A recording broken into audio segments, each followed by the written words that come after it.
Hey guys, so I just wanted to do a quick little comparison here with the Lenovo P2 phone and the Motorola Moto Z Play, which I think is probably the closest phone to it in terms of like what it brings to the table in terms of the spec. Obviously both under the Lenovo company, but this is Moto branded. So I wanted to see, is it worth getting the Z Play? Is it worth the extra money, or will the P2 here provide a suitable alternative? We're going to have a look. So we're going to check out the speed, camera, and the fingerprint scanner here. Just start them up at the same time.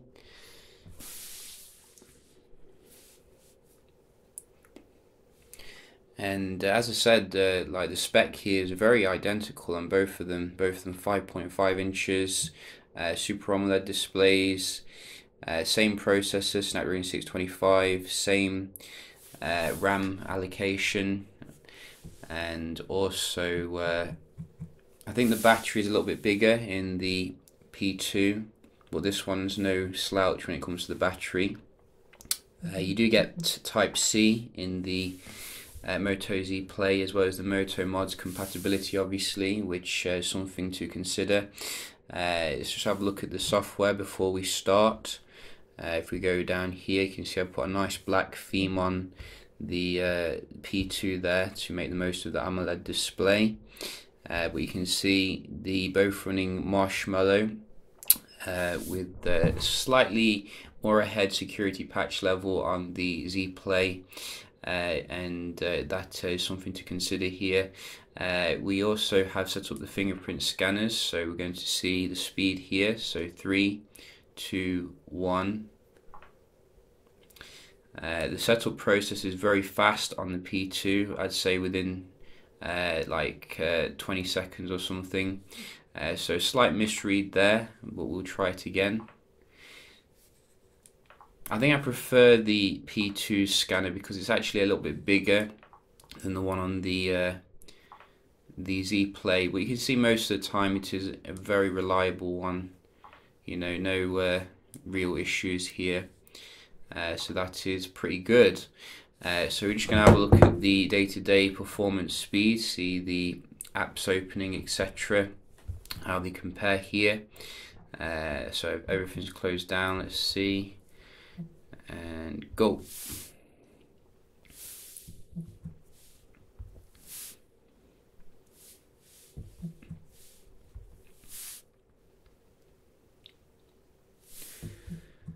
So very close so far on both of them. Not a huge difference.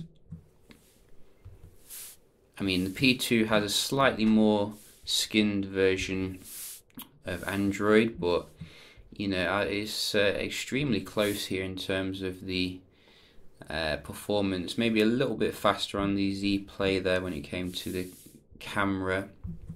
Let's try the Play Store.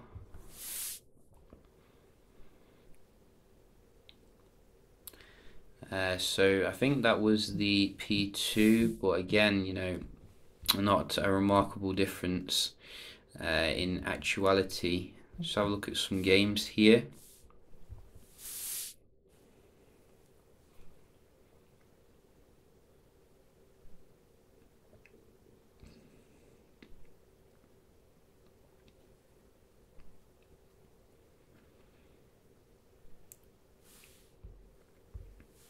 Oh, so it was done. I didn't know it was done. They looked quite similar.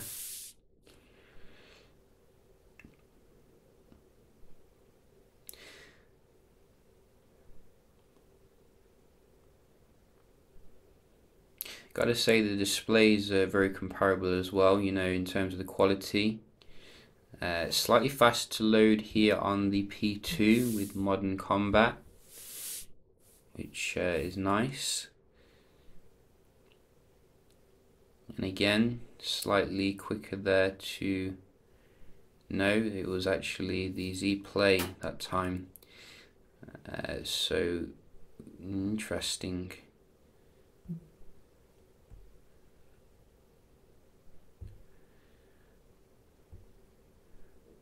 A little bit stuck here maybe.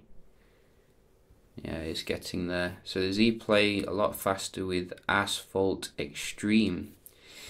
And one more.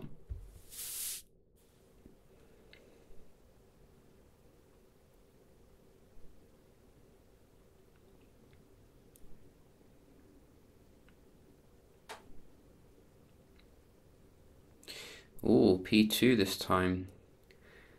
So you can see very back and forth here with the actual game load speed. I was expecting them to be identical, but maybe, you know, there's some differences here and there in terms of the storage speed and things like that. We don't know. We're going to have a look at the day-to-day opening here of some web pages. So a nice big web page starting off.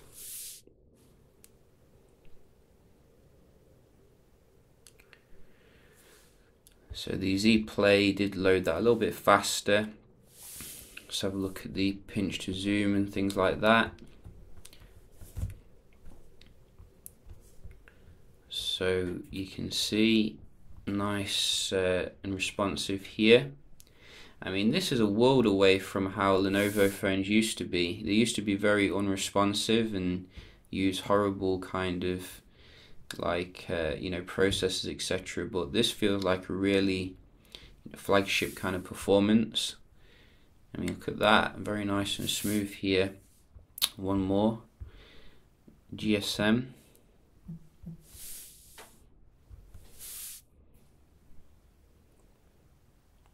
Oh, so we have the P2 there. And quite close when you do go into it. So not a massive difference, I don't think, when you come to the web browsing aspect. We're going to check out the speed test as well, which some people do like to see. If we're getting a good speeds here when it comes to the Wi-Fi. We'll start with Moto Z Play, which I think is on the 5G.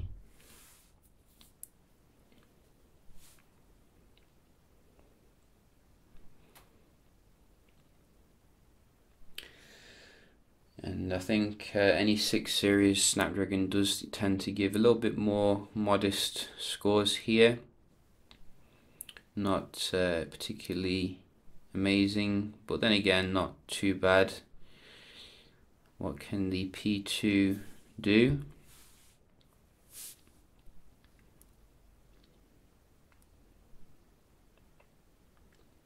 This one is definitely on the 5G, as you can see. So a little bit more modest there when it comes to the Wi-Fi compared to the Z Play, maybe because it's a thinner handset and they had to, you know, fit some components in, but slightly better for the upload. So we'll do another test in another video just to make sure that is the case. And we're just going to round off the video speed here, looking at the multitasking.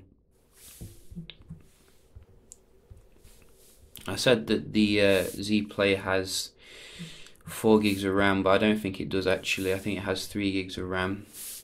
And you can already see here some reloads on the Z Play compared to the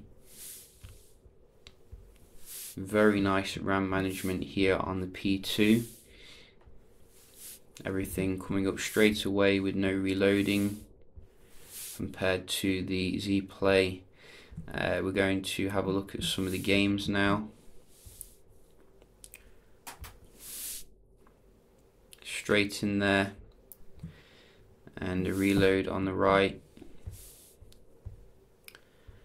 So if you're into your gaming, I mean, this is a fantastic option if you ask me. I mean, look at that. You can keep 4 games, it looks like, open with no problems.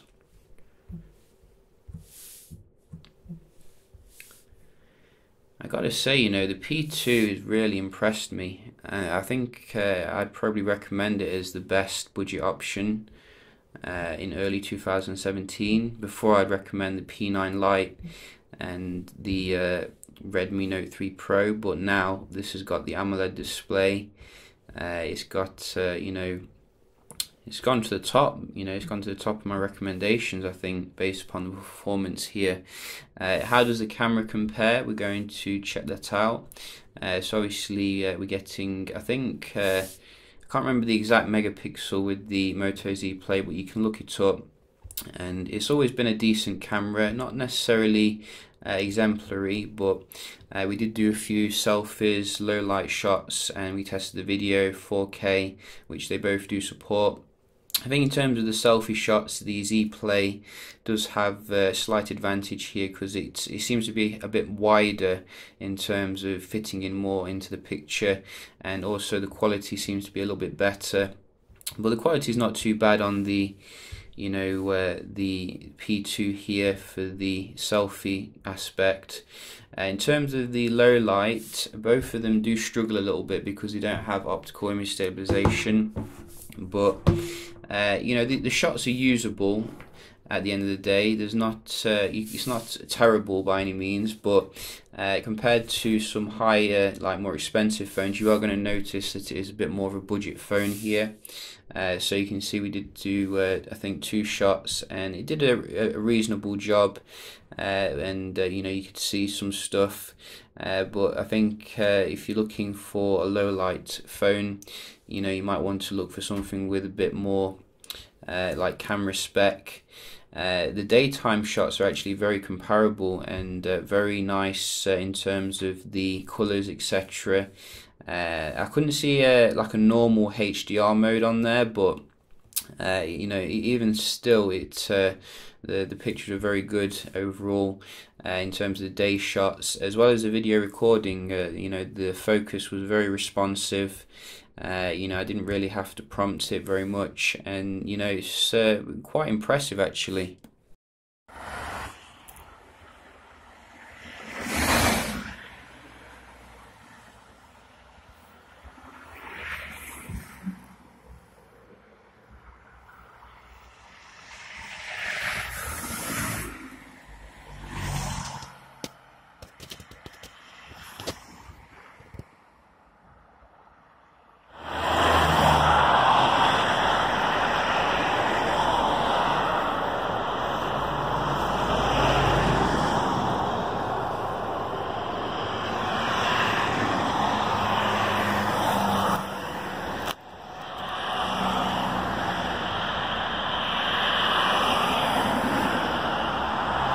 So you can see we went for a Blair Witch kind of theme in this comparison, because there isn't really much to photograph in this actual season. So overall I was quite impressed with the camera. Yes, the low light could be better, I think, but like I said before, it is really amazing to see 4K on a €200 phone. I think it's quite unprecedented really. So yeah, what do I think here then? I think if you're looking for a budget phone to have a really good time with, the P2 is definitely shot to the top of the list here. Does it compare to the Moto Z Play in the overall kind of thing? I think it does actually. As I said, the Moto Z Play does have some of its own advantages, like the Moto mods thing, which I haven't really got around to using yet, but I know there's a lot of you out there who do use it for the speaker attachments and things like that. But at the end of the day, the Moto Z Play is quite expensive. It's I think €400 or 350. So some people might not really need that. The other thing is that it does have Type-C, which is very nice, that I do like to see on phones. And also it's got more of a glass design, which some people might enjoy as well. So there are some advantages here with the Z Play, but then again, P2 has more RAM, 4 gigs of RAM, bigger battery, arguably thinner design here, and the lighter profile as well. It's got the old light connector here, which is a bit annoying, but It's not a massive deal. You get also a silence button, which I think, in fact, that's actually a power saver button. I thought it was a silence button, but you can see it's a very quick power saving button, which is actually quite innovative. I've not seen that before. So, it saves you having to bury yourself in the settings. And, the screen is very comparable here. Someone said it does actually support the double tap to wake as well, so that's quite nice. So I'd recommend the P2 here, I think, out of these phones, unless you want the Moto mods. I think it offers better value for money here, and both of them should be updated because they're owned by the same company at the end of the day. I will be doing some other comparisons with the P2, so do stay tuned for that. Hope you enjoyed this video, and I'll see you in the next one. Cheers.